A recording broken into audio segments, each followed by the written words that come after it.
In this video, we're going to learn about properties of multiplication. And the one we're going to talk about in this video is called the zero property of multiplication. So let's understand the definition of that.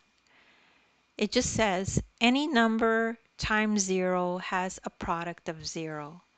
So any number times zero equals zero. And you might be asking yourself, A is not a number.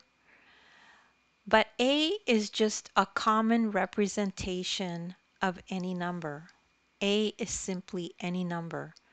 So don't panic when you see that. Anyone can understand this and anyone can do this. So let's substitute a number in for A. How about 16?